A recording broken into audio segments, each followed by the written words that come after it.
Hello. तो let's get started. In question number 1 आपको दिया है कि एक पार्टिकल है जो रोटेट कर रहा है वायर के साथ अबाउट वाई एक्सिस, और ये स्टेशनरी है। ये ऊपर नीचे नहीं मूव कर रहा है। तो यदि इस पार्टिकल का पाथ यदि देखा जाए तो ये पार्टिकल जो है, इसका पाथ जो है एक सर्कुलर होता है। इसका पाथ जो है वो सर्कुलर होगा, और जिस सर्कल में ये घूम रहा है, सर्कल का सेंटर जो है वो इस तरफ होने वाला है। अब हम देख सकते हैं कि यदि इस पॉइंट पर हम टेंजेंट बनाएं, यदि इस पॉइंट पर टेंजेंट बनाएं तो टेंजेंट की परपेंडिकुलर डायरेक्शन में इसके ऊपर नॉर्मल लग रहा होगा, normal reaction due to the wire. इसके ऊपर mg जो है लग रहा होगा नीचे की तरफ mg। इस एंगल को मान लेते हैं थीटा के बराबर। ये थीटा जो है, ये टेन थीटा को कह सकता हूं मैं कि टेन थीटा जो है ये स्लोप ऑफ टेंजेंट है इस ग्राफ का। Slope of tangent of this graph that is equals to dy bye dx।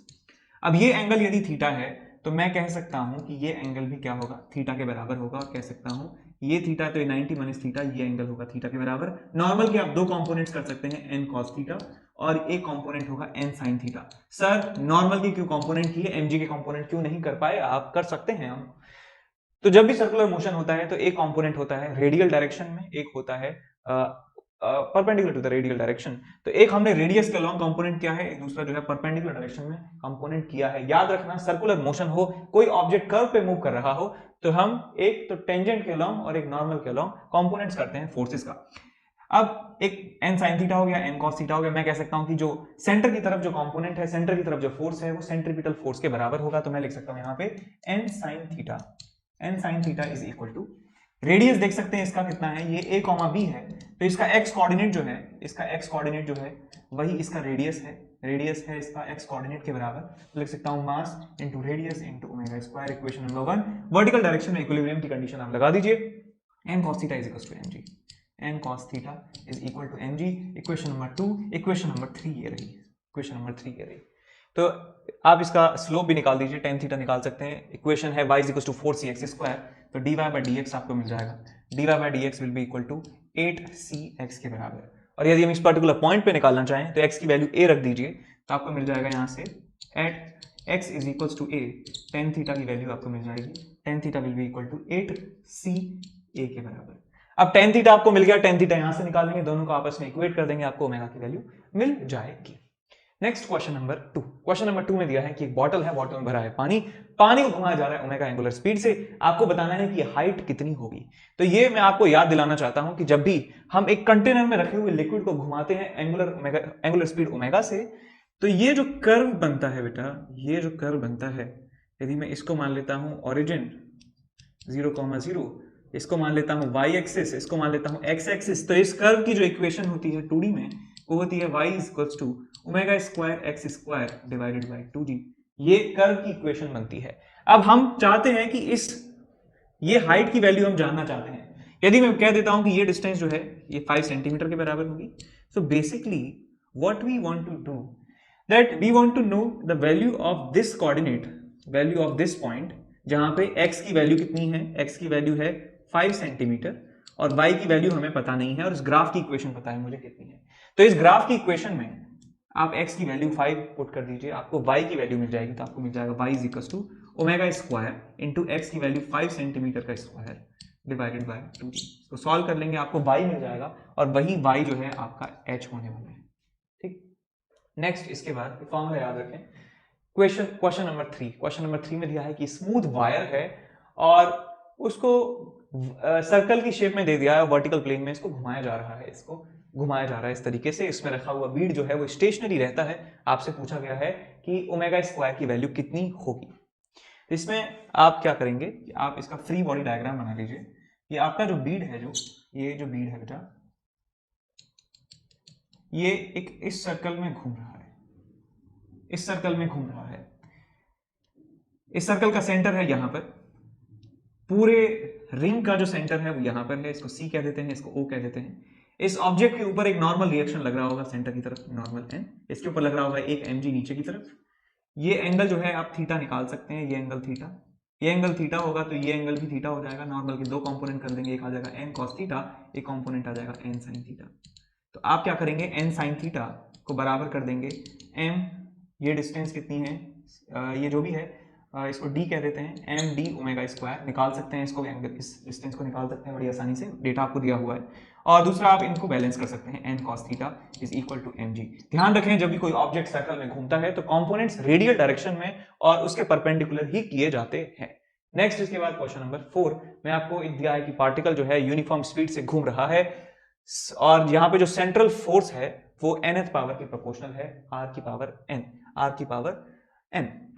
मतलब क्या है कि जैसे आपने देखा होगा कि बोर्स मॉडल में कि जब एक इलेक्ट्रॉन न्यूक्लियस के चारों तरफ घूमता है तो उनके बीच में जो फोर्स ऑफ अट्रैक्शन है वो k₁q2/r² के अकॉर्डिंग जो है वो चलता है। यहाँ पे कहा गया है कि k₁q2/r² की जगह k₁q2/r⁴ के अकॉर्डिंग चलता है। तो यहाँ पे कह सकते हैं कि जो फोर्स ऑफ अट्रैक्शन है उन पार्टिकल्स के बीच में जो सर्कल में घूम रहा है वो 1/r⁴n के प्रोपोर्शनल है, 1/r⁴n के प्रोपोर्शनल है, इनवर्सली कहा गया है।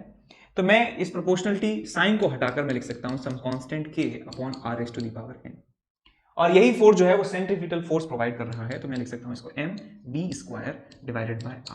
अब यहाँ पावर r की 1 है, यहाँ पावर r की n है, तो इसको यहाँ से कैंसिल आउट कर देंगे तो n की पावर n-1 बन जाएगा, r की पावर n-1 बन जाएगा और आपको मिलेगा यहाँ से v is equal to k/m r⁴ (1/2)। v मिल गया आपको। अब v मिल गया तो आप यहाँ से निकाल सकते हैं कि टाइम पीरियड जो है वो होता है 2πr/2v/v। तो आप यहाँ से देख सकते हैं कि टाइम पीरियड की डिपेंडेंसी r की किस पावर के लिए होती है। नेक्स्ट क्वेश्चन में आपको दिया है कि एक पार्टिकल है जिसका पोजीशन वेक्टर दिया है। पोजीशन वेक्टर दिया है तो वेलोसिटी वेक्टर निकाल देंगे कैसे, डिफरेंशिएट करके आप पोजीशन वेक्टर निकाल सकते हैं। अब हम जानते हैं कि ये पार्टिकल जो है इसका कुछ पोजीशन वेक्टर है r वेक्टर, इसके पास कुछ वेलोसिटी वेक्टर होगा v वेक्टर। आप जानते हैं कि ओरिजिन के अबाउट यदि आपको एंगुलर मोमेंटम निकालना है तो l वेक्टर होता है आपके पास m r vector cross v vector. r vector आपको दिया है, v वेक्टर आपको निकाल देंगे यहाँ से और वहां पे वैल्यू जो है सब जगह टाइम की वैल्यू जो है आपको पुट करनी है 2 सेकंड्स के बराबर, आपको आंसर मिल जाएगा, क्रॉस प्रोडक्ट कर लेंगे आंसर मिल जाएगा। नेक्स्ट क्वेश्चन नंबर में दिया है कि कंक्रीट मिक्सचर है और जो सीमेंट और जो पूरा सामान होता है उसको मिक्स करता है। अच्छा, तो ये कुछ इस तरीके का एक सिलिंड्रिकल शेप का होता है, आपने देखा होगा ट्रकों के नीचे लगा होता है और उसमें ऐसे गोल गोल जो है गोल जो है वो उसको घुमाते हैं और जो उसके अंदर जो मिक्सचर होता है कंक्रीट का, जो मोर्टार होता है बेसिकली, उसको वो मिला देते हैं। उसमें कंक्रीट और मिट्टी होती है, सिलिका होता है, सैंड होती है, सीमेंट होता है, पानी होता है, सबको मिला देते हैं। तो हम ये चाहते हैं कि इस 1.25 मीटर का रेडियस जो है इसका 1.25 मीटर का रेडियस वाले इस रोलर को एक पर्टिकुलर स्पीड से घुमाना चाहिए जिससे हमारा पर्पस जो है सॉल्व हो सके। यदि स्पीड कम रह गई तो हमारा जो मिक्सचर है वो घूम ही नहीं पाएगा, अच्छे से मिक्स नहीं हो पाएगा और ज्यादा तेजी से चला दिया तो वो नीचे ही नहीं गिर पाएगा। तो हम क्या चाहते हैं कि हमारा जो मिक्सचर है, जो यहाँ पे जो मिक्सचर होगा हमारा, वो जैसे ही टॉप पर पहुंचे वो नीचे गिर जाना चाहिए। हम बेसिकली चाहते क्या है कि जैसे मान लीजिए ये जो रोलर है ये रुका हुआ है तो इसके बॉटम पे सारा जो हमारा मिक्सचर है वो पड़ा होगा। हम चाहते हैं कि ये पड़ा नहीं रहे, ये मिलना चाहिए। तो हम चाहते हैं कि ये सबसे टॉप पे पहुंच के गिर जाए, टॉप पे पहुंच के मिक्सचर जो है गिर जाए और अच्छे से तभी वो मिक्स हो सकता है। उसको हम टॉप तक ले जाएं और वो झट से गिर जाए और नीचे वाले रखे मिक्सचर में वो मिल जाए तो अच्छे से जो है मिक्सिंग वहां पे होने वाली है। तो मैं कह सकता हूं कि टॉप मोस्ट पॉइंट पर जैसे ही वो मिक्सचर पहुंचता है वो नीचे गिर जाना चाहिए, ऑलमोस्ट नीचे गिर जाना चाहिए, सिर्फ उसी समय में सबसे ऊंचाई पर ले जाकर उसको गिरा देना चाहते हैं जिससे वो अच्छे से मिक्स हो सके। तो यहां कह सकता हूं टॉप मोस्ट पॉइंट पर जो नॉर्मल की जो वैल्यू है वो 0 के बराबर हो जानी चाहिए, नॉर्मल 0 हो जाना चाहिए। तो यहाँ पे मान लीजिए नॉर्मल नीचे की तरफ लग रहा है, नीचे लग रहा है mg और ये इसका सेंटर है, इसी सेंटर के अबाउट जो है इसका रोटेशन हो रहा है। तो मैं कह सकता हूं यहाँ पे normal plus mg is equals to mr⁴। Normal जो है 0 होना चाहिए प्रॉपर मिक्सिंग के लिए, चिपका नहीं रहना चाहिए, यहाँ पे नॉर्मल ऑलमोस्ट 0 होना चाहिए। तो यहाँ पे मैं लिख सकता हूँ कि ओमेगा की जो वैल्यू है वो g/r के बराबर होनी चाहिए, √g/r के बराबर होनी चाहिए। अब इस ओमेगा की वैल्यू आपको मिलेगी रेडियन पर सेकंड में, उसको आप आरपीएम में कन्वर्ट कर सकते हैं। आरपीएम से रेडियन पर सेकंड में कन्वर्ट करना मुश्किल काम नहीं है, आप जानते ही होंगे। बता देता हूँ कि आपके पास 1 आरपीएम है तो इसका मतलब हो गया एक राउंड यानी 2 पाई रेडियन। सो 2 पाई रेडियन पर मिनट, मिनट को आप बनाइए सेकंड्स में, 2 पाई/60 रेडियन पर सेकंड होता है।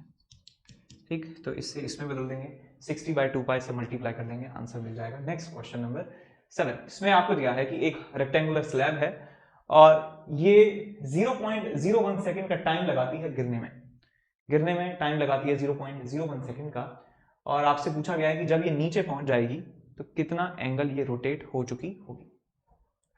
अब आप यहां पे देखिए कि जब ये रॉड यहां पर है t इज इक्वल्स टू 0 पे और t is equals to 0.01 second जब होता है, इसको गिरने में इतना टाइम लगता है 0.01 सेकेंड।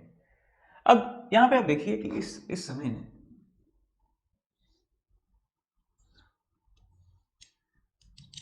इसके ऊपर फोर्स जो लग रहा है बेटा वो mg के बराबर है सेंटर पर, और जब तक ये अपना कांटेक्ट लूज नहीं कर देती है हम कह सकते हैं कि इस रॉड का जो है रोटेशन होगा इस टाइम इंटरवल में। इस टाइम इंटरवल में जो mg जो है, mg का जो टॉर्क है वो इस रॉड को इस पॉइंट के अबाउट जो है रोटेट कर देगा। वो ऑलमोस्ट एंगल भले ही जीरो होगा, ऑलमोस्ट जीरो एंगल से रोटेट करेगा, क्वेश्चन में दिया है, लेकिन कुछ ना कुछ एंगुलर स्पीड उस समय आ चुकी होगी। देखिए हम जानते हैं कि जब भी टॉर्क लगता है, टॉर्क से आता है एंगुलर एक्सेलरेशन, और एंगुलर एक्सेलरेशन से एंगुलर स्पीड जो है वो चेंज होती है, एंगुलर स्पीड जो है वो चेंज होती है। तो मैं कह सकता हूं यहां पे यदि ओमेगा की वैल्यू 0 के बराबर है तो यहां पे कुछ ना कुछ ओमेगा की वैल्यू हो चुकी होगी इस पॉइंट के अबाउट। वो हम आराम से निकाल सकते हैं कि टॉर्क कितना है। अभी इन टाइम इंटरवल की बात कर रहे हैं, t इज इक्वल टू 0 से t is equal to 0.01 second की बात कर रहे हैं। टॉर्क की जो वैल्यू है वो mg l/2 के बराबर है। ये L पूरी डिस्टेंस है, ये L/2 है, mg L/2 इसके ऊपर टॉर्क है। टॉर्क होता है कितना, I अल्फा के बराबर। मोमेंट ऑफ इनर्शिया इस पॉइंट के अबाउट हम कह सकते हैं ml²/3 इंटू अल्फा। यहां से आप अल्फा मिल गया आपको, ठीक, अल्फा आपको मिल गया तो मैं कह सकता हूं इतने टाइम में कितनी एंगुलर स्पीड आ चुकी होगी। तो आप यहां पे फॉर्मूला लगा सकते हैं, omega is equal to omega naught plus alpha T वाला, इनिशियल एंगुलर स्पीड 0 के बराबर है तो 0.01 सेकंड पर ओमेगा की वैल्यू आ चुकी होगी अल्फा इंटू 0.01 सेकंड। अब ये ओमेगा आ चुका है इस समय। अब ये जो रॉड है ये यहां से कांटेक्ट लूज कर देती है, कांटेक्ट यहां से लूज कर दिया तो अब देखिए क्या होता है इस रॉड के साथ। रॉड ने कर दिया है कांटेक्ट लूज और रॉड जो है गिरने लगती है। यहां पे है mg, यहां पे है mg, कोई कांटेक्ट यहां पर है नहीं, तो मैं कह सकता हूं कि अब क्योंकि रोटेट इस टॉर्क की वजह से नहीं हो सकती, या कोई टॉर्क है ही नहीं बेसिकली, अब कोई टॉर्क है ही नहीं बेसिकली, ये कहीं से अटैच नहीं है घूमने के लिए, इसको कोई लेवरेज ही नहीं है घूमने के लिए। तो मैं कह सकता हूं अब इसके ऊपर जो टॉर्क है वो 0 के बराबर है। अब कैसे घूमेगी बेचारी, कहीं कोई जो है लेवरेज ही नहीं है इसके पास घूमने के लिए, लेकिन इसके पास एंगुलर स्पीड अब आ चुकी है, इसके पास एंगुलर स्पीड जो है वो आ चुकी है, एंगुलर स्पीड आ चुकी है। अब जब ये नीचे पहुंचेगी, जब ये नीचे पहुंचेगी, ऑफ कोर्स ऐसे नहीं रहेगी,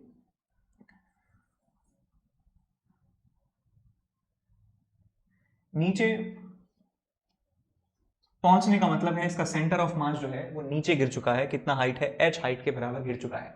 तो मैं कह सकता हूं कि सेंटर ऑफ मास के ऊपर जो फोर्स है mg के बराबर फोर्स है, सेंटर ऑफ मास का एक्सेलरेशन g के बराबर है, और एक्सेलरेशन g से यदि वो h हाइट नीचे आता है तो उसको टाइम जो लगता है वो टाइम लगता है √2h/g के बराबर।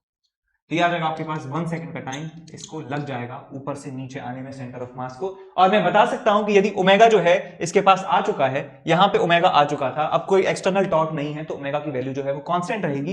ये जो वैल्यू है वो अब कांस्टेंट रहेगी इस पूरे ड्यूरेशन में, और 1 सेकंड में कितना घूम चुका होगा वो मैं लगा सकता हूं, theta is equal to omega into T. ये इक्वेशन लगा सकता हूं, मुझे मिल जाएगा थीटा कितना वो घूम चुका होगा यहां से यहां आने में। तो इस तरीके से सवाल को सॉल्व कर सकते हैं। नेक्स्ट इसके बाद क्वेश्चन नंबर 8 में दिया है कि रिजिड मासलेस रॉड है, आपको बताना है कि इंस्टेंटेनियस एंगुलर एक्सेलरेशन कितना होगा। तो ये 2m है, इसका जो है फोर्स लग रहा होगा 2mg के बराबर। ये 5m का मास है, 5m0, तो ये 5m0g के बराबर फोर्स इसके ऊपर लग रहा होगा। अब इसके अबाउट टॉर्क आपको निकालना है, तो देखिए आप देख सकते हैं कि ये जो फोर्स है ये इस पॉइंट के अबाउट इस रॉड को इस डायरेक्शन में घुमाना चाह रहा है, इस डायरेक्शन में घुमाना चाह रहा है, और ये जो फोर्स है इस पॉइंट के अबाउट इस रॉड को ऐसे घुमाना चाह रहा है एंटी क्लॉकवाइज डायरेक्शन में। तो हम यहाँ पे देख सकते हैं कि जो नेट टॉर्क है वो इन दोनों का डिफरेंस होगा बेसिकली। ये इधर घुमाना चाह रहा है, ये ऑपोजिट डायरेक्शन में घुमाना चाह रहा है, दोनों टॉर्क जो है वो ऑपोजिट डायरेक्शन में है, तो मैं लिखूंगा 5mg m0g into L into perpendicular distance, ये इसका टॉर्क है। इसके टॉर्क की बात करें तो आ जाए आपके पास 2m0g इंटू 2L। तो यहाँ पे आप देख सकते हैं कि जो टोटल टॉर्क आएगा वो 5 - 4 m0 g इंटू एल के बराबर होगा, नेट टॉर्क होगा। अब यही टॉर्क की जो वैल्यू है उसको आई अल्फा के बराबर आप पुट कर देंगे तो मिल जाएगा आपको आई इंटू अल्फा। अब मोमेंट ऑफ इनर्शिया कैसे निकालेंगे? ये एक पार्टिकल है इस एक्सिस से, ये एक्सिस के अबाउट रॉड का रोटेशन हो रहा है, एक्सिस से जो डिस्टेंस है वो 2L के बराबर है, इस पार्टिकल की एक्सिस से डिस्टेंस जो है वो L के बराबर है। तो मैं लिख सकता हूं यहां पे 2m0 into L square, 2L का स्क्वायर, 2L का स्क्वायर, ये इस पार्टिकल का मोमेंट ऑफ इनर्शिया होगा। ऐसे ही इसका मोमेंट ऑफ इनर्शिया निकाल सकते हैं, that is 5m0 into L square into alpha. इसको सॉल्व कर लेंगे, आपको आंसर मिल जाएगा। Next question number 9। Question number 9 में आपको दिया है कि एक हॉलो रिंग है, हॉलो रिंग नहीं है, हॉलो कोन है, इसका मोमेंट ऑफ इनर्शिया आपको बताना है। ये याद होना चाहिए आपको कि mr²/2 इसकी वैल्यू होगी मोमेंट ऑफ इनर्शिया की, ठीक। नेक्स्ट इसके बाद क्वेश्चन नंबर 10। क्वेश्चन नंबर 10 में दिया है कि एक रॉड है, रॉड का लीनियर मास डेंसिटी जो है वो इस तरीके से वेरी करता है, आपको ए पॉइंट से पास होने वाले एक्सिस के अबाउट मोमेंट ऑफ इनर्शिया निकालना है। अच्छा, ये रॉड है दोस्तों, मैंने इस रॉड को मान लिया ऑरिजिन पर रख दिया, x = 0 पे रख दिया, और ये जो है ये x = l है, x = l, ये इसकी लंबाई है। और किसी भी जगह पर, किसी भी पोजीशन पर, मान लीजिए मैं x = x की बात करता हूं, इसका जो लैम्डा की वैल्यू है वो है आपके पास λ0 1 + x/l। तो मैं कह सकता हूं कि यदि x डिस्टेंस पर इसकी वैल्यू है इतनी λ0 1 + x/l, तो lambda x = x + dx distance पर, x = x + dx डिस्टेंस पर भी इसकी वैल्यू जो है समान रहने वाली है। तो मैं कह सकता हूं कि इस छोटे से सेपरेशन में, इस छोटे से गैप में, dx डिस्टेंस के गैप में इसकी जो डेंसिटी है वो ऑलमोस्ट बराबर रहने वाली है। तो इस छोटे से पार्ट का मैं मोमेंट ऑफ इनर्शिया निकाल सकता हूं इस एक्सिस के अबाउट, इस पार्ट का मोमेंट ऑफ इनर्शिया इसके अबाउट निकाल सकता हूं कि इसका छोटा सा मास dm है, यहां से यहां की डिस्टेंस जो है वो x के बराबर है, x², ये छोटा सा मोमेंट ऑफ इनर्शिया होगा उस एलिमेंट का। dm की वैल्यू आप लिख सकते हैं, कैसे लिखेंगे, λ0 1 + x/l into dx, linear mass density into length of that part into x²। तो ये आपको मिल जाएगा मोमेंट ऑफ इनर्शिया। इसको आप इंटीग्रेट कर देंगे तो आपको मिल जाएगा 0 से लेके l, आप इसको इंटीग्रेट कर दें, आपको टोटल मोमेंट ऑफ इनर्शिया मिल जाएगा। ठीक बात। आगे क्वेश्चन है, ये क्यूबिकल ब्लॉक है, ये O यहाँ पे ऑब्स्टेकल से टकराता है और इमीडिएटली ये प्योर रोटेट करने लगता है। इस पॉइंट के अबाउट आपको एंगुलर स्पीड निकालनी है, कितनी होगी। तो मैं कह सकता हूं कि ये जैसे ही ये पहुंचेगा जस्ट बिफोर कोलिजन की बात करें, जस्ट बिफोर कोलिजन इसकी जो लीनियर स्पीड है वो होने वाली है 2 मीटर पर सेकेंड, जो कि स्मूथ ग्राउंड है, ठीक। ये जो गैप है ये 30 सेंटीमीटर है, तो ये 15 सेंटीमीटर हो जाएगा ये वाला गैप। और टकराने की जस्ट बात करें, ये जस्ट बिफोर टकराना है और ये जस्ट आफ्टर टकराना है, जस्ट आफ्टर टकराना, जस्ट टकराने लगा है। और क्या होगा, जैसे ही टकराएगा ये जो क्यूब है इस पॉइंट के अबाउट ऐसे रोटेट करने की टेंडेंसी इसकी होगी। तो पहले हम यहां पे कह सकते हैं, क्योंकि जो फोर्सेस जो हैं वो इस पॉइंट से ही पास हो रहे हैं, जितने भी फोर्सेस इस बॉडी के ऊपर लग रहे हैं वो इसी पॉइंट से पास हो रहे हैं, तो हम इसी के अबाउट यदि टॉर्क निकाल दें तो वो कितना होगा, 0 के बराबर। जो भी इसके ऊपर इंपल्सिव फोर्सेस लगे हैं वो इंपल्सिव फोर्सेस का टॉर्क इस पॉइंट के अबाउट ही निकाल दें, यही फोर्स का देने वाला है, यही फोर्स लगाने वाला है, इसी के अबाउट टॉर्क ले लिया तो 0 के बराबर टॉर्क हो जाएगा। तो मैं कह सकता हूं कि एंगुलर मोमेंटम यहाँ पे कंजर्व रहेगा पॉइंट O के अबाउट। तो यहाँ पे लिखूंगा L initial about O is equal to L final about O। इस पॉइंट के अबाउट एंगुलर मोमेंटम कंजर्वेशन आप लगा सकते हैं कि ये ऑब्जेक्ट जो है अभी इसका मोशन जो है वो लीनियर मोशन है, लीनियर ट्रांसलेटरी मोशन इसका है। तो ट्रांसलेटरी मोशन के लिए एंगुलर मोमेंटम का फॉर्मूला होता है mvr sin थीटा या mvr परपेंडिकुलर। तो यहां पे लिख सकता हूं इसका मास m इंटू स्पीड इसकी 2 मीटर पर second into r perpendicular that is 15 centimetre. अब ये जो बॉडी है इस समय ये ट्रांसलेशन यहाँ पे नहीं हो रहा है, यहाँ पे प्योर रोटेशन हो रहा है। तो मैं कह सकता हूं कि आई ओमेगा की जो फॉर्मूला है मैं इस्तेमाल कर सकता हूं एंगुलर मोमेंटम का। तो इस ऑब्जेक्ट का, इस क्यूब का जो मोमेंट ऑफ इनर्शिया है इस पॉइंट के अबाउट मुझे निकालना है। कैसे निकालेंगे मोमेंट ऑफ इनर्शिया, हम जानते हैं इस सेंटर के अबाउट जो मोमेंट ऑफ इनर्शिया होता है, सेंटर के अबाउट मोमेंट ऑफ इनर्शिया होता है ma²/6 के बराबर, ma²/6 के बराबर मोमेंट ऑफ इनर्शिया होता है। तो सेंटर ऑफ मास के अबाउट मुझे मोमेंट ऑफ इनर्शिया पता है, इसके अबाउट मुझे मोमेंट ऑफ इनर्शिया निकालना है। ये डिस्टेंस इनके बीच में a/√2 है, तो मैं पैरेलल एक्सिस थ्योरम यहां पे लगा सकता हूं। तो यहां पे मैं I about O is equal to I about centre of mass ma²/6 plus md², m into a/√2 का स्क्वायर, ये फॉर्मूला यहां पे लगा सकता हूं। तो यहां पे आपको मिल जाएगा I about O into omega, mass से मास कट जाएगा और आपको आंसर मिल जाएगा ओमेगा की वैल्यू 5 रेडियन पर सेकेंड। क्वेश्चन नंबर 12 कि यूनिफॉर्म डिस्क है, थिकनेस उनकी सेम है, R1 की वैल्यू R है, R2 की वैल्यू अल्फा R है। ये एक डिस्क है बेटा, डिस्क थिकनेस बराबर है, दूसरी डिस्क है जिसका रेडियस जो है वो अल्फा आर के बराबर है। दोनों सेम मटेरियल से बनी हुई है, थिकनेस दोनों की सेम है, दोनों की थिकनेस सेम है, तो ये आपके पास रेडियस आर है। तो इसका मास मैं कह सकता हूँ m1 की वैल्यू होने वाली है, डेंसिटी मान लिया सिग्मा, इसका सरफेस एरिया कितना है पाई आर स्क्वायर, या वॉल्यूम भी ले सकते थे rho into pi R square into T, thickness मतलब कोई फर्क नहीं पड़ेगा, आप इसकी थिकनेस भी कंसीडर करेंगे तो volume mass density that is rho, आप ये भी लिख सकते हैं rho into 4 pi R square into T, इसका थिकनेस, या फिर आप ऐसे लिखें तो भी एक ही बात है, आंसर पे कोई फर्क नहीं पड़ेगा। इसका थिकनेस भी समान है तो मैं इसका लिख सकता हूं कि मास इसका होगा m2 is equal to density क्योंकि सेम मटेरियल से बने हैं into area pi into alpha R का स्क्वायर, ये हो गया इसका मास। इसका मोमेंट ऑफ इनर्शिया लिख सकता हूं मैं कितना होगा m1 r स्क्वायर बाई 2, ये मोमेंट ऑफ इनर्शिया होगा इसका मोमेंट ऑफ इनर्शिया कितना होगा I2 is equal to m2 alpha R का स्क्वायर डिवाइडेड बाई 2। तो आप इनका रेशियो निकाल देंगे, रेशियो की वैल्यू दी है 1:16, आपको आंसर मिल जाएगा अल्फा का। नेक्स्ट क्वेश्चन नंबर दिस, ये जो ऑप्शंस हैं ये आई है, 1 नहीं है, ये आई है, सोचना भी चाहिए क्योंकि ये डायमेंशन मैच करनी चाहिए डिनोमिनेटर में, जो यहाँ पे लिखा है डायमेंशन उसकी डायमेंशन यहाँ पर होनी चाहिए, तो 1 पे कभी नहीं हो सकता, तो मिसप्रिंट होगा, ये सोचना चाहिए था आपको खुद से। अब दिया है आपको कि एक्सेलरेशन बताना है, एंगुलर स्पीड बतानी है व्हील की when m1 has descent by the distance h। तो इसमें आप simple conservation of mechanical energy लगा सकते हैं। तो ये m1 जो है ये भारी है, ये h डिस्टेंस नीचे आ जाता है, तो क्या होगा, कंस्ट्रेंट से कह सकता हूं ये भी h डिस्टेंस ऊपर चला जाएगा। तो यहाँ पे आप वर्क डन बाय ग्रेविटी लिख सकते हैं, वर्क डन बाय ग्रेविटी जो है इसमें हुआ है m1gh, इसमें वर्क डन बाय ग्रेविटी जो हुआ है m1gh माइनस में, ये ऊपर गया है ग्रेविटी के अगेंस्ट गया है, ग्रेविटी के साथ गया है, तो वर्क डन बाय ग्रेविटी मैंने लिख दिया। और कोई यहाँ पे वर्क डन है नहीं मेरे हिसाब से, और कोई वर्क डन नहीं है यहाँ पर, स्टैटिक फ्रिक्शन है यहाँ पे, कोई स्लिपिंग नहीं है, तो स्टैटिक फ्रिक्शन का कोई वर्क डन नहीं है बिकॉज कोई भी पॉइंट डिस्प्लेस यहाँ पर नहीं हुआ है, ये बात नहीं बोलनी चाहिए थी, कोई बात नहीं, ठीक है। Is equal to change in kinetic energy.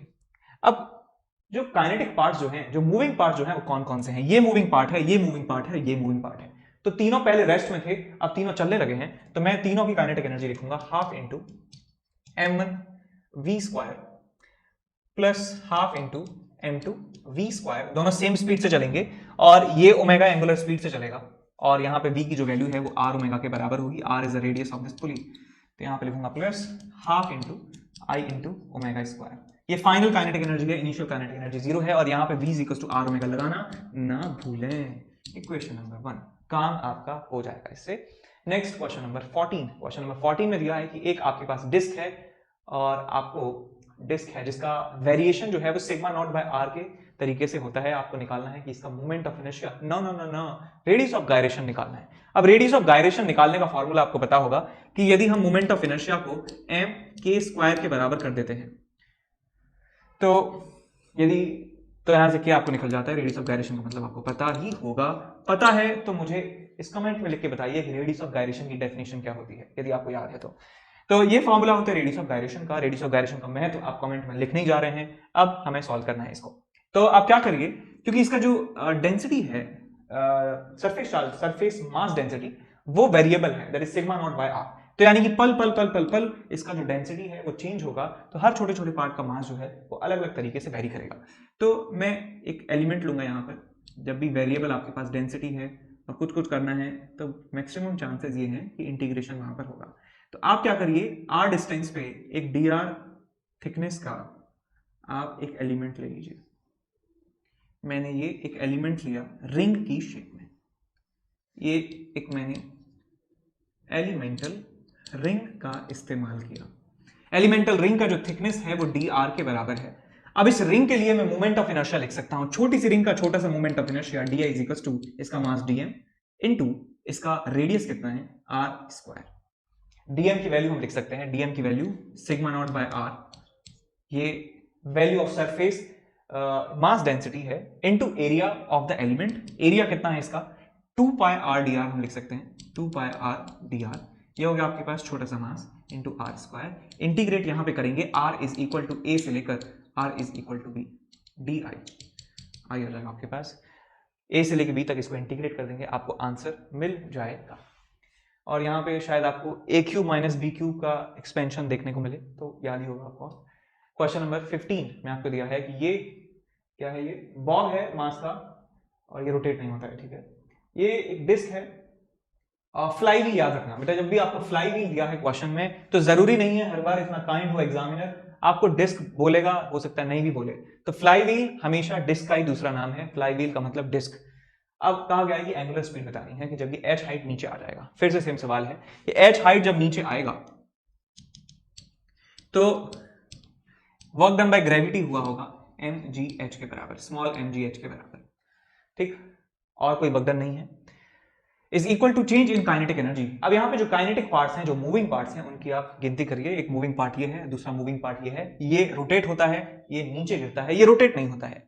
तो मैं लिख सकता हूं final kinetic energy is equal to half into M into V square plus half into I into omega square. ये फाइनल काइनेटिक एनर्जी है, इनिशियल काइनेटिक एनर्जी 0, तो आपको यहाँ से रिजल्ट मिल जाएगा। और ओमेगा की जो वैल्यू है v is equal to R omega यहाँ पे लगाना ना भूलें, बिकॉज यहाँ पर कोई भी स्लिपिंग नहीं है, स्लिपिंग यहाँ पर नहीं है कोई भी, तो इसलिए v is equal to R omega लगा सकते हैं। नेक्स्ट क्वेश्चन नंबर 16 में आपको दिया है कि एक सॉलिड स्फीयर है और उसका मोमेंट ऑफ इनर्शिया हमें बताना है, कौन सा ग्राफ सही होगा यदि एक एक्सिस x डिस्टेंस से पास करता है उसके पैरेलल। मतलब एक आपके पास सॉलिड स्फीयर है, ये जो एक्सिस है जो सेंटर से पास होता है, इसके अबाउट मोमेंट ऑफ इनर्शिया हम जानते हैं 2/5 mr²। तो ये कह रहे हैं कि एक ऐसा एक्सिस जो इसके पैरेलल है और x डिस्टेंस से पास होता है, आई डैश मान लेते हैं इसके अबाउट मोमेंट ऑफ इनर्शिया, तो उसके अबाउट यदि मोमेंट ऑफ इनर्शिया का ग्राफ देखना चाहें कि x के वेरिएशन से मोमेंट ऑफ इनर्शिया किस तरीके से वेरी करेगा, तो कौन सा ग्राफ बेस्ट सुटेबल है। तो यदि हम दो एक्सिस हैं, एक दूसरे के पैरेलल हैं, एक सेंटर ऑफ मास से पास होता है, दूसरा नहीं होता है, तो हम क्या कर सकते हैं, हम लगा सकते हैं पैरेलल एक्सिस थ्योरम। तो पैरेलल एक्सिस थ्योरम लगा सकता हूं इन दोनों एक्सिस के बीच में कि आई डैश की जो वैल्यू है वो सेंटर ऑफ मास के अबाउट जो एक्सिस है उसके about moment of inertia plus md square. तो ये बेसिकली कुछ ऐसा हमारे पास हो गया कि y is equal to k x square plus के डैश, कुछ इस तरीके की फॉर्म है। तो ये कह सकते हैं कि यार बेसिकली ये शिफ्टेड पैराबोला है, y is equal to k x square जो है, y is equal to k x square इस तरीके से ग्राफ होता है, right, y is equal to k x square का ग्राफ होता है इस तरीके से। यदि इसमें कुछ हम ऐड कर देते हैं तो वो शिफ्ट हो जाता है y एक्सिस से, y एक्सिस पे शिफ्ट हो जाता है ऊपर की तरफ, तो हम कह सकते हैं कि y is equal to k x square plus के डैश का जो ग्राफ है वो कुछ ऐसा होगा, कुछ ऐसा होगा, शिफ्ट होगा ऊपर की तरफ। तो ये बात समझ में। नेक्स्ट उसके बाद क्वेश्चन नंबर 17 में दिया एक रॉड है गिर पड़ी, आपको बताना है कि उसका instantaneous angular speed when it passes through horizontal, जब हॉरिजॉन्टल से पास होगी तो उसका एंगुलर स्पीड कितना होगा। देखिए जब वो हॉरिजॉन्टल पे होगी तो कुछ इस तरीके से उसका ओरिएंटेशन होगा। अब इसके सेंटर ऑफ मास की बात करें तो सेंटर ऑफ मास कितना डिस्प्लेस हो चुका है, सेंटर ऑफ मास कितना डिस्प्लेस हो चुका है, हम निकाल सकते हैं कि ये L/2 है और ये 30 है, तो L/2 cos 30, ये हो जाएगा L/2 sin 30, ठीक। तो मैं लिख सकता हूं यहाँ पे work done by gravity mg L/2 sin 30, ये वर्क डन बाय ग्रेविटी आप चाहे तो कैसे भी इसको यूज कर सकते हैं कि वर्क डन बाय ग्रेविटी है is equal to change in kinetic energy. और कोई वर्क डन यहाँ पर नहीं हुआ है, क्यों नहीं हुआ है, क्योंकि फोर्सेस जो है वो हिंज फोर्स है। हिंज फोर्स कहाँ लग रहे हैं, यहाँ पे, यहाँ कोई पॉइंट का डिस्प्लेसमेंट हो ही नहीं रहा है और कोई फोर्स यहाँ पर नहीं है, तो वर्क डन बाय ग्रेविटी हमने लिख दिया is equal to change in kinetic energy. यहाँ पर जो काइनेटिक पार्ट है, मूविंग पार्ट है, वो ये सिर्फ रॉड है, तो रॉड की आप काइनेटिक एनर्जी लिख देंगे। रॉड जो है वो प्योर रोटेशन कर रही है, तो मैं यहाँ पे लिख सकता हूँ half I omega square minus you final minus initial. अब आई की बात करें, मोमेंट ऑफ इनर्शिया इस किनारे वाले एक्सिस के अबाउट होता है, I is equal to ml square by 3। सारे फॉर्मूले याद होने चाहिए, 3 ml स्क्वायर बाई 3। यदि ये यहां से पास होता है एक्सिस तो ml square by 12। Next question number 18 में आपको दिया है कि मोमेंट ऑफ इनर्शिया आपको निकालना है इस पॉइंट P के अबाउट। ओ P के अबाउट मोमेंट ऑफ इनर्शिया निकालना है। ये क्या है, ये डिस्कें हैं, डिस्क है, कितनी है गिन लो भाई, 1 2 3 4 5 6 बाहर और एक यहां पर। और P के अबाउट मोमेंट ऑफ इनर्शिया निकालना है इस पूरे सिस्टम का। सवाल देखने में बड़ा अजीब लग रहा है लेकिन है नहीं। तो पहले आप क्या करिए, इस पूरे सिस्टम का जो सेंटर ऑफ मास है O, उसके अबाउट मोमेंट ऑफ इनर्शिया निकाल दीजिए। पहले हम मोमेंट ऑफ इनर्शिया निकालेंगे O के अबाउट, और वही इसका सेंटर ऑफ मास है, तो O और P के बीच में हम लगा सकते हैं पैरेलल एक्सिस थ्योरम। तो जो हमें P के अबाउट मोमेंट ऑफ इनर्शिया चाहिए, वो होगा सेंटर ऑफ मास के अबाउट मोमेंट ऑफ इनर्शिया, यानी कि moment of inertia about O plus mass जो भी टोटल मास है, टोटल मास इनटू डिस्टेंस का स्क्वायर, इन दोनों एक्सिस के बीच का जो डिस्टेंस है that is equal to 3r, वो उसका स्क्वायर आपको करना पड़ेगा। अब सारी जो है हम ताकत जो है हम लगाएंगे कि सेंटर के अबाउट मोमेंट ऑफ इनर्शिया निकालने के लिए। तो भाई इसमें ये जो बीच वाली डिस्क है, बीच वाली डिस्क का मास m है और इसके सेंटर से पास हो रहा है एक्सिस, तो मैं बीच वाली डिस्क के लिए कह सकता हूं कि मोमेंट ऑफ इनर्शिया होगा mr²/2 होगा प्लस। अब हम बात करें इन 6 डिस्क की, यदि 6 डिस्क जो है ये सिमेट्रिकली प्लेस्ड हैं, तो यदि एक डिस्क का मोमेंट ऑफ इनर्शिया निकाल लेते हैं O के अबाउट, तो हम 6 से मल्टीप्लाई कर देंगे, हमारा काम जो है हो जाएगा। तो भाई एक की बात करें, कोई भी एक डिस्क का मोमेंट ऑफ इनर्शिया निकालना है, मैंने इस डिस्क का इसके अबाउट निकालना चाहता हूं, तो मैं पहले पैरेलल एक्सिस थ्योरम लगाऊंगा इस एक्सिस और इस एक्सिस के बीच में। तो कैसे लगाएंगे कि इसके सेंटर ऑफ मास के अबाउट, एक डिस्क का एक खुद के सेंटर ऑफ मास के अबाउट जो मोमेंट ऑफ इनर्शिया है mr²/2, और एक पैरेलल में एक्सिस है जो O से पास होता है, दोनों एक्सिस के बीच का डिस्टेंस है 2r के बराबर, तो मैं पैरेलल एक्सिस थ्योरम लगा सकता हूं किसी एक के लिए इसके अबाउट निकालने के लिए। तो हम लगाएंगे यहां पे mr²/2 प्लस m, डिस्टेंस है 2r, आएगा आपके पास 2r का स्क्वायर, इसको करना है हमें 6 से मल्टीप्लाई करना है, 6 से मल्टीप्लाई हमें करना पड़ेगा, 1 2 3 4 5 6, जो एक के लिए हुई 6 के लिए, बीच वाले का हम कर ही चुके हैं। तो आप यहां से मोमेंट ऑफ इनर्शिया निकालिए I अबाउट O, इस I अबाउट O को यहां पे पुट करिए और आपको I अबाउट P मिल जाएगा। ठीक है, आगे क्वेश्चन नंबर 19 में आपको दिया है कि एक सेमी सर्कुलर डिस्क है, सेमी सर्कुलर डिस्क है, उसका मोमेंट ऑफ इनर्शिया एक लाइन प्लेन के परपेंडिकुलर होनी चाहिए और सेंटर से पास होनी चाहिए। यानी कुछ यहाँ पे सीन जो है वो इस तरीके से है कि ये आपके पास एक डिस्क है सेमी सर्कुलर, और आपको इस एक्सिस के अबाउट जो है मोमेंट ऑफ इनर्शिया निकालना है, कितना होगा।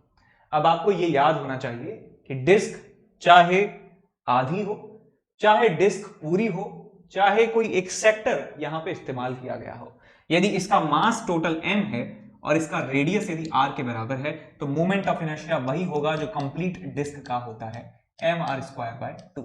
अब कुछ लोग कहते हैं सर mr²/2 से तो कम होना चाहिए, यहां पे कम है। नहीं भाई, मास टोटल m है, वो जो डिस्क होती थी उसका भी टोटल मास m होता था, चारों तरफ डिस्ट्रीब्यूटेड होता था। यहां पर भी मास उतना ही है, लेकिन डिस्ट्रीब्यूशन चारों तरफ नहीं है, सिर्फ 2 ही तरफ है डिस्ट्रीब्यूशन। तो कह सकते हैं कि मोमेंट ऑफ इनर्शिया सेम होगा यदि एंगल 180 डिग्री है, जैसे अभी एंगल थीटा भी यदि होता ना तो भी mr²/2 आंसर आता यदि मास m रहता तो। ठीक है, तो आंसर mr²/2। नेक्स्ट इसके बाद क्वेश्चन नंबर 20, आपको दिया है कि एक सर्कुलर होल है r/4 डिस्टेंस, r/4 रेडियस का, वो कट कर दिया है एक यूनिफॉर्म डिस्क में से। आपको मोमेंट ऑफ इनर्शिया बताना है ऑफ द रिमेनिंग पोर्शन, एक O के अबाउट एक्सिस जो पास होता है, ये r/4 है, ये कंप्लीट r है, सबसे किनारे से काटा है। तो इस क्वेश्चन को करने के लिए हम इस्तेमाल करेंगे प्रिंसिपल ऑफ सुपरपोजिशन। बहुत ही आसान तरीका है, थोड़ा सा शायद 10-15 सेकंड ज्यादा टाइम लग जाए, लेकिन वर्थ इट है। देखिए कैसे कि जो हमारे पास गिवन शेप है, हमारे पास जो गिवन शेप है लाइक दिस,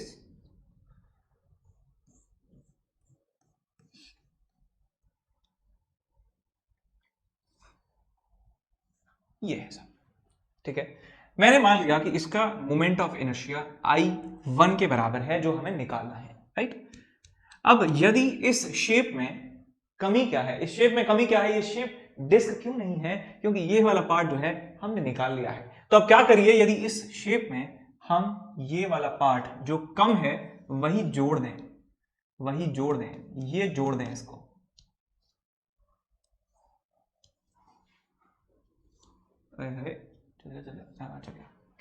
इस शेप में यदि इस शेप को ऐड कर दिया जाए, डेंसिटी ऑफ कोर्स सेम है, तो हमारे पास जो रिजल्टेंट शेप होगा, हमारे पास जो रिजल्टेंट शेप होगा that will be like this, that will be like this. एक कंप्लीट हमको डिस्क मिल जाने वाली है, कंप्लीट डिस्क आपको मिल जाएगी। मैंने मान लिया इसका मोमेंट ऑफ इनर्शिया I2 के बराबर है, इसका मोमेंट ऑफ इनर्शिया I3 के बराबर है। तो जो इनके डायग्राम्स में रिलेशन है कि इसमें इसको ऐड कर दिया तो ये बन जाएगा, वही इनके मोमेंट ऑफ इनर्शियाज में भी रिलेशन होने वाला है कि इसका मोमेंट ऑफ इनर्शिया प्लस इसका moment of inertia is equal to इसका मोमेंट ऑफ इनर्शिया। इसी इसी रिजल्ट को कहते हैं प्रिंसिपल ऑफ सुपरपोजिशन, और ये प्रिंसिपल ऑफ सुपरपोजिशन है। तो भाई इसका मोमेंट ऑफ इनर्शिया तो पता नहीं है, लेकिन इसका मोमेंट ऑफ इनर्शिया हम बता सकते हैं। इस शेप का मोमेंट ऑफ इनर्शिया इसके अबाउट हम बता सकते हैं। कैसे? कि मैं ये डिस्क है मेरे पास, इसका रेडियस है r/4, तो इसका मास यदि मान लेते हैं m2 के बराबर होगा, तो मैं लिख सकता हूं इसका moment of inertia m2 r/4 का स्क्वायर बाई 2। ये तो इस एक्सिस के अबाउट हुआ, और ये जो डिस्टेंस है इस O वाले एक्सिस से इस वाले एक्सिस का जो परपेंडिकुलर डिस्टेंस है, इस एक्सिस का इस एक्सिस के साथ जो परपेंडिकुलर डिस्टेंस है वो 3r/4 के बराबर है। तो मैं यहां पे लिखूंगा plus m2 d square which is 3r/4 का स्क्वायर। ये है आपके पास I2 की value, the moment of inertia of this system about this axis. अब बात करें इसकी I3 की, इसका मास जो है टोटल m है, राइट। टोटल m जो है वो पूरी रिंग का था, यूनिफॉर्म रिंग मास, हाँ, टोटल का जो मास है वो m के बराबर है। तो मैं लिख सकता हूँ यहाँ पे इसका मोमेंट ऑफ इनर्शिया I3 होगा mr² प्लस I1। इसको आप सॉल्व कर लीजिए, आपको मिल जाएगी वैल्यू, I1 की वैल्यू मिल जाएगी, तो इसका मोमेंट ऑफ इनर्शिया आपको मिल जाएगा O पॉइंट के अबाउट। नेक्स्ट इसके बाद ओप्स कि एक राउंड यूनिफॉर्म बॉडी है जिसका रेडियस r है, मास m है, मोमेंट ऑफ इनर्शिया I है, रोल करती है नीचे की तरफ on an incline plane, angle theta है उसका एंगल ऑफ इंक्लिनेशन, उसका एक्सेलरेशन बताना है कितना होगा। सवाल काफी जेनेरिक है, आसान है, आया हुआ है। ये सारे क्वेश्चंस मैं आपको फिर से बताना चाहता हूँ, सारे क्वेश्चन जो हैं ये काफी रिसर्च के साथ बनाए गए हैं और बहुत मेहनत लगी है इनको सिलेक्ट करने में, ठीक है। जैसे आपके सारे कॉन्सेप्ट जो हैं वो सारे तो नहीं, मतलब ऑलमोस्ट मैक्सिमम जो है आपके कॉन्सेप्ट जो हैं वो रिवाइज हो सकें इन क्वेश्चंस को सॉल्व करने से, ठीक। और ये क्वेश्चन जो है ये ऑफ कोर्स PYQs हैं और भी अलग अलग डिफरेंट मटेरियल से इनको चूज किया गया है, इंस्पायर्ड है। तो आप यदि अभी आपने सब्सक्राइब नहीं किया इस चैनल को, तो अभी के अभी जो है इसको सब्सक्राइब कर लिया, ठीक है। सब्सक्राइब कर दो, अभी कर दो, नहीं किया है तो कर दो अभी, ठीक। तो एक हमारे पास एक ऑब्जेक्ट है, एक राउंड ऑब्जेक्ट, और ये एंगल ऑफ इंक्लिनेशन जो है वो थीटा के बराबर है। आपको निकालना है कि इसका एक्सेलरेशन कितना होगा, सेंटर ऑफ मास का एक्सेलरेशन या उस बॉडी का एक्सेलरेशन, दोनों का मतलब एक ही बात होती है। तो मैंने मान लिया इसका एक्सेलरेशन a के बराबर है, a सेंटर ऑफ मास का एक्सेलरेशन AC। अब इसके ऊपर फोर्सेस की बात करें, कौन कौन से फोर्सेस इस समय लग रहे होंगे। तो इसके ऊपर एक फोर्स लग रहा होगा mg sin थीटा, एक फोर्स लग रहा होगा mg cos थीटा, एक लग रहा होगा नॉर्मल रिएक्शन, और एक लग रहा होगा फ्रिक्शन। फ्रिक्शन लग रहा होगा, तो जब भी आप रोलिंग की बात आ रही है तो आप बाय डिफॉल्ट मान लीजिए कि फ्रिक्शन वहां पर है, यदि नहीं होगा तो जीरो आ जाएगा, ठीक। तो रोलिंग के क्वेश्चंस में ध्यान रखें कि फ्रिक्शन होगा ही होगा इसका जो, ठीक है। तो इस पे मैंने मान लिया फ्रिक्शन लग रहा है F के बराबर। अब सर पीछे क्यों मान लिया? कहीं भी मान सकते हैं आप, आगे भी मान सकते हैं, पीछे भी मान सकते हैं, बस आप ध्यान रखना कि जब आपने डायरेक्शन जो फ्रिक्शन की ली है तो उसी डायरेक्शन में, अब जब आप torque is equal to I alpha लिखोगे तब ध्यान रखना कि अल्फा और टाउ जो है वो सेम डायरेक्शन में माने हैं कि नहीं। जिस डायरेक्शन में टॉर्क लिया है उस डायरेक्शन में अल्फा आपको मानना पड़ेगा, और उसी के लिए फिर रोलिंग वाला रिलेशन जो है कि एक्सेलरेशन का कंस्ट्रेंट जो है a is equal to r alpha, वो उसी तरीके से लगाया जाता है। फिर तो मैंने मान लिया फ्रिक्शन पीछे की तरफ है, तो पहले मैं लगा सकता हूं कि force is equal to mass into acceleration of centre of mass. एक इक्वेशन आपने पढ़ी होगी, force total external force on the system is equal to mass into acceleration of centre of mass. ये इक्वेशन होती है, बहुत ज्यादा इंपॉर्टेंट है। तो इंक्लाइन प्लेन के अलोंग यदि मैं सारे फोर्सेस की बात करूं तो एक फोर्स नीचे की तरफ है mg sin थीटा, पीछे की तरफ फोर्स है friction F is equal to mass m into acceleration of centre of mass AC1। Equation number 1, एक इक्वेशन ये हुई। दूसरी इक्वेशन क्या ये लगा सकते हैं क्या सर? हाँ ये लगा सकते हैं, बट हमें कोई इससे हेल्प नहीं मिलने वाली है। लगा सकते हैं, सही बात है, इस डायरेक्शन में कोई भी एक्सेलरेशन नहीं है, इस डायरेक्शन में कोई भी मूवमेंट नहीं है बॉल का, तो ये दोनों फोर्सेस जो है आपस में बराबर होंगे, नॉर्मल की वैल्यू mg cos थीटा के बराबर होगी। अब ये जो फ्रिक्शन है बेटा, ये स्टैटिक फ्रिक्शन है, स्टैटिक फ्रिक्शन की वैल्यू 0 से लेके μs इंटू n के बराबर कुछ भी हो सकती है, जरूरी नहीं μs n हमेशा हो, तो इसकी वैल्यू का वेरिएबल ही छोड़ दें। अब बात करें torque is equal to I alpha, मैं दूसरी इक्वेशन लगाऊंगा कि net torque on this object is equal to I about centre of mass into alpha. तो ये फ्रिक्शन का टॉर्क यहां पर आ रहा है इस डायरेक्शन में, और कोई टॉर्क यहां पर प्रेजेंट नहीं है। mg का कोई टॉर्क आ नहीं सकता बिकॉज सेंटर ऑफ मास से पास हो रहा है, और फ्रिक्शन जो है वो इस कांटेक्ट पॉइंट से पास हो रहा है तो इसका टॉर्क आएगा friction F into r. F into r इस तरीके से टॉर्क आएगा, तो अल्फा भी इसी डायरेक्शन में आपको मिलेगा। तो मैं लिख सकता हूँ is equals to I into alpha, equation number 2। और तीसरी हम लगा सकते हैं कि प्योर रोलिंग के लिए, रोलिंग विदाउट स्लिपिंग के लिए लगा सकते हैं acceleration of centre of mass is equal to r into alpha.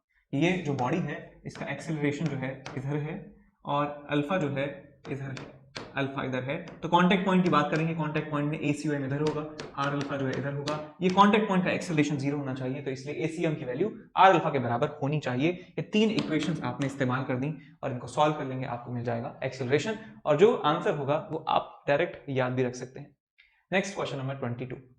Question number 22 में दिया है कि एक सॉलिड स्फीयर है, सॉलिड सिलेंडर है, 2 ऑब्जेक्ट है, दिखाया है एक, कोई बात नहीं, रेडियस दोनों का सेम है, सेम लीनियर स्पीड से वो चलना स्टार्ट करते हैं, सेम लीनियर स्पीड से चलना स्टार्ट करते हैं। आपको बताना है कि कौन सा ज्यादा मैक्सिमम हाइट जाएगा, नहीं आपसे सिर्फ रेशो पूछा है कि ये कितनी मैक्सिमम हाइट पे जा सकते हैं, और कहा गया है कि पूरे रास्ते में कहीं भी स्लिपिंग नहीं होती है, कहीं भी स्लिपिंग नहीं होती है। तो यहां पे हम सिंपल लगा सकते हैं कि यार जब यहां से कोई ऑब्जेक्ट यहां जाएगा और रुक जाएगा तो यानी कि काइनेटिक एनर्जी 0 हो जाएगी। तो मैं लिख सकता हूं सिंपल कंजर्वेशन ऑफ एनर्जी में मुझे लिखना है, तो मैं लिखूंगा पहले जो एनर्जी थी वो ½ mv² थी दोनों की। मैं पहले बात करूं यहां पे स्फीयर की, और सेम टू सेम जो इक्वेशन है सिलेंडर की भी हम लिख सकते हैं। सिलेंडर तो ½ mv² is the initial kinetic energy, initial potential energy 0। यहां पे मैंने रेफरेंस मान लिया, ये मैंने रेफरेंस मान लिया पोटेंशियल एनर्जी का। यहां पर पोटेंशियल एनर्जी जो है वो हो जाएगी आपके पास mgh के बराबर। तो initial kinetic energy, initial potential energy, final kinetic energy, final potential energy gh। अब यहां पे एक गलती है, गलती क्या है कि पहले जो है ऑब्जेक्ट सिर्फ ट्रांसलेट ही नहीं रोटेट भी कर रहा था, CTRM combined translational and rotational motion हो रहा था। तो आपको काइनेटिक एनर्जी में ½ I का टर्म भी इस्तेमाल करना होगा। पहले काइनेटिक एनर्जी इतनी थी, potential energy 0, final kinetic energy 0 और फाइनल पोटेंशियल एनर्जी mgh। और यही सेम रिलेशन जो है आप इस सिलेंडर के लिए लगा सकते हैं। सिलेंडर और स्फीयर में फर्क बस इतना है कि इनकी मोमेंट ऑफ इनर्शिया जो है वो अलग अलग है। तो सेम इक्वेशन जो है यहां पे आप लिखेंगे सेम इक्वेशन, बस उसमें मोमेंट ऑफ इनर्शिया अलग रखना। सॉलिड स्फीयर का मोमेंट ऑफ इनर्शिया 2/5 mr² और सॉलिड सिलेंडर का मोमेंट ऑफ इनर्शिया mr²/2। ठीक, आगे क्वेश्चन नंबर 23। एक स्फीयर है, घुमाते हुए फेंका है, रोल करता है हमेशा, और ये मिनिमम वेलोसिटी बतानी है कि जगह h हाइट पर पहुंच जाए। बिल्कुल ऑलमोस्ट सिमिलर सा क्वेश्चन है।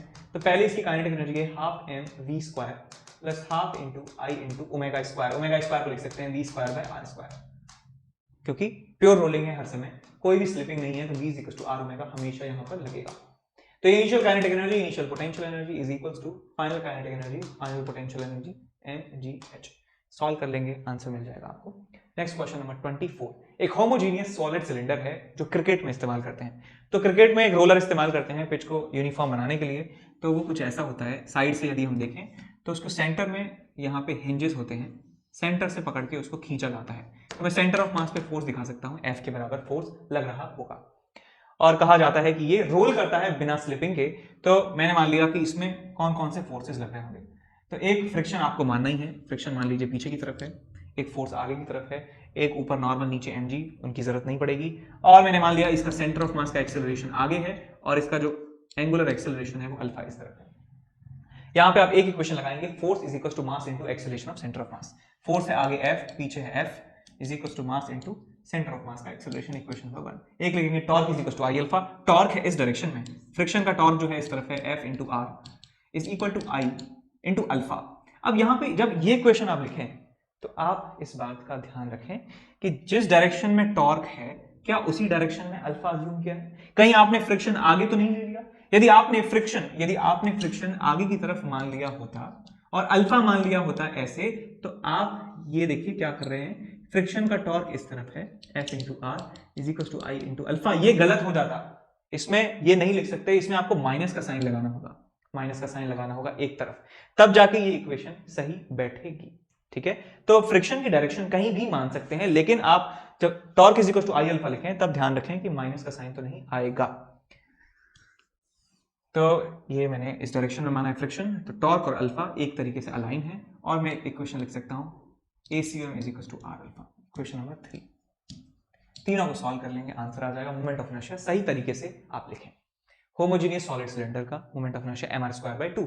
नेक्स्ट क्वेश्चन नंबर लास्ट, कि एक यूनिफॉर्म स्फीयर है 500 ग्राम का, roll without slipping on a horizontal surface, और इसका सेंटर जो है मूव कर रहा है 5 सेंटीमीटर पर सेकंड से, काइनेटिक एनर्जी बतानी है। जब रोल कर रहा है तो इसके पास ना सिर्फ ट्रांसलेशनल मोशन होगा, इसके पास रोटेशनल मोशन भी होने वाला है। तो ये यदि सेंटर ऑफ मास की वेलोसिटी से vcm से जा रहा है तो इसके पास एंगुलर वेलोसिटी भी होगी, omega is equal to vcm/r। तो इसकी काइनेटिक एनर्जी टोटल होने वाली है is equals to half m vcm² plus half into i into omega square. ये काइनेटिक एनर्जी होगी, निकाल सकते हैं। v is equal to r omega हमेशा है यदि रोलिंग है विदाउट स्लिपिंग, और ये रिलेशन आप लगा सकते हैं। ठीक है, आगे चलते हैं।